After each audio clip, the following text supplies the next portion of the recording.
Alhamdulillah. Oke. Udah sarapan semua ya? Belum. Gimana ini belum sarapan? Pantas agak kurang siap ini ya. Ya teman-teman.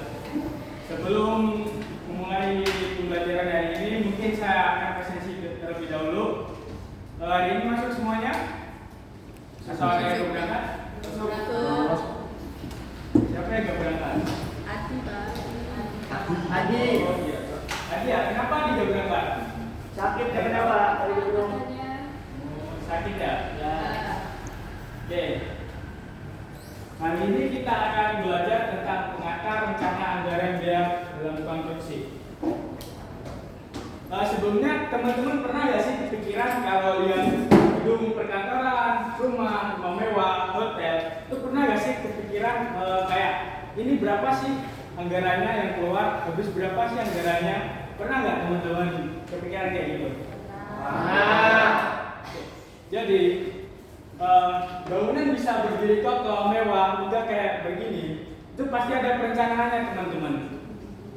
Seperti yang akan kita pelajari hari ini, rencana anggaran biaya supaya nanti proyek kita untuk membangun bangunan seperti ini itu berjalan dengan efektif dan efisien.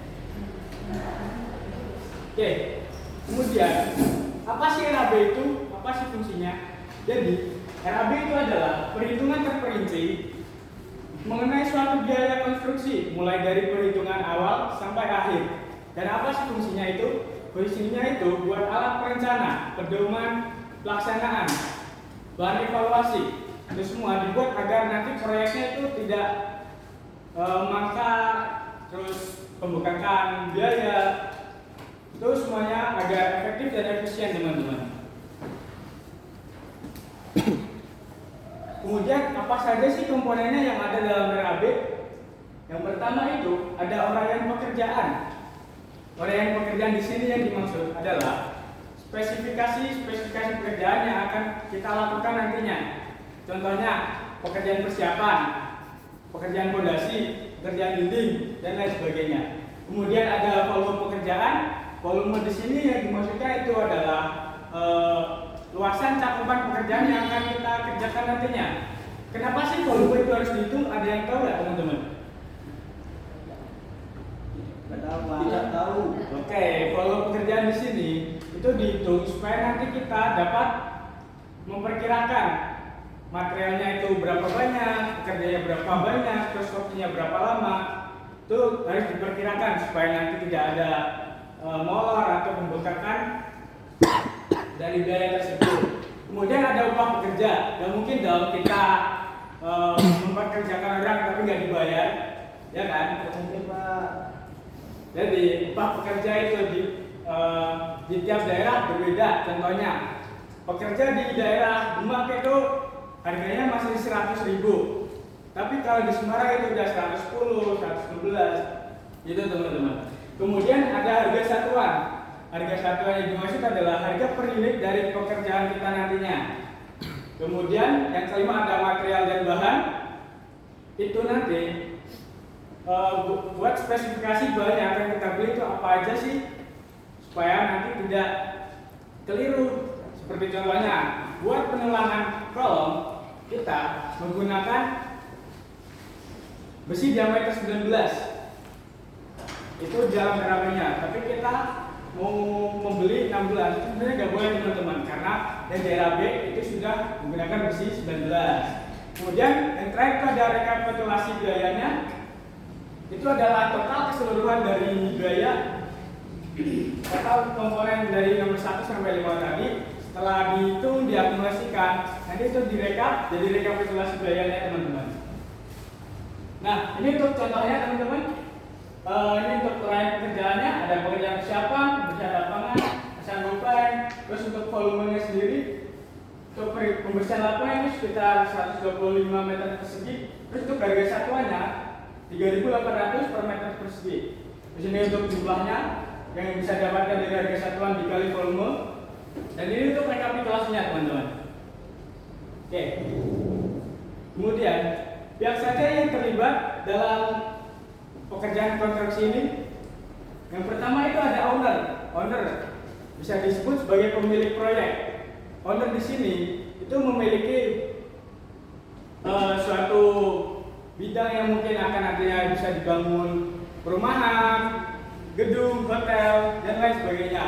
Owner itu bisa per individu, organisasi, maupun substansi teman-teman. Yang kemudian yang kedua ada konsultan atau perencana. Konsultan di sini bertugas untuk merencanakan apa yang diinginkan oleh owner. Contoh, untuk membangun rumah, nanti konsultan itu bisa menggambarkan dan menghitungnya. Konsultan tersebut bisa terdiri dari drafter, estimator, dan lain sebagainya. Kemudian ada pengawas. Pengawas di sini itu ditugaskan oleh owner untuk mengawasi jalannya proyek, apakah sesuai dengan rencana atau tidak. Kemudian ada kontraktor atau pelaksana yang melaksanakan proyek tersebut, teman-teman. Terus yang terakhir ada subkontraktor. Subkontraktor ini bekerja di bawah kontraktor untuk menangani suatu hal tertentu. Contohnya pekerjaan listrik, pekerjaan pipa, dan finishing. Oke, sampai sini ada pertanyaan? Belum, Pak. Oke, mungkin kalau nggak ada pertanyaan, mungkin saya yang tanya ya. Jadi, tadi apa sih pengertian RAB itu? Ada yang bisa jawab? Elah, baru sebentar masa udah lupa. Mas Rafa, silakan. Ya Pak, ini jauh Pak. Yang saya tangkap dari penjelasan Bapak tadi terkait RAB itu adalah sebuah rincian biaya yang dimana isinya itu adalah harga-harga, entah itu harga, volume, satuan dan segala macam, mulai dari pekerjaan awal proyek sampai pekerjaan akhir proyek Pak. Mungkin seperti itu Pak yang saya tangkap. Ya, seperti yang Rafa bilang tadi, itu benar sekali. Rafa ternyata memperhatikan ya, bagus sekali Rafa ini. Ya udah dapat nilai apa sih? Alhamdulillah ya Allah, kalau saya ikut tes seperti apa? Oh, tetap masuk. Oh, tetap masuk. Nggak boleh seperti itu. Tapi nanti dapat nilai tambahan dari saya. Oke, Rafa. Terima kasih Pak. Oke, kemudian kesimpulannya dari materi hari ini adalah rencana anggaran biaya merupakan suatu bagian penting yang ada dalam perencanaan dan pelaksanaan tersebut. Rencana ini berfungsi untuk menjadi pedoman, acuan, dan evaluasi nanti supaya proyek kita tetap berjalan dengan lancar, efektif, dan efisien. Oke, teman-teman. Sepertinya pembelajaran kita hari ini cukup sampai di sini. Semoga ilmu yang kita dapatkan ini bermanfaat untuk semuanya. Amin. Oke, mungkin untuk tugas minggu depan nih, ada mungkin teman-teman bisa buat contoh rencana anggaran biaya dari suatu proyek. Mungkin bisa nyari di Google aja buat referensi. Sebagai contohnya aja. Oke. Terus saya akan tutup karena pembelajaran hari ini sudah selesai. Mungkin saya akan tutup pembelajaran dengan doa supaya ilmu yang kita dapat bermanfaat. Sekian. Assalamualaikum warahmatullahi wabarakatuh. Waalaikumsalam.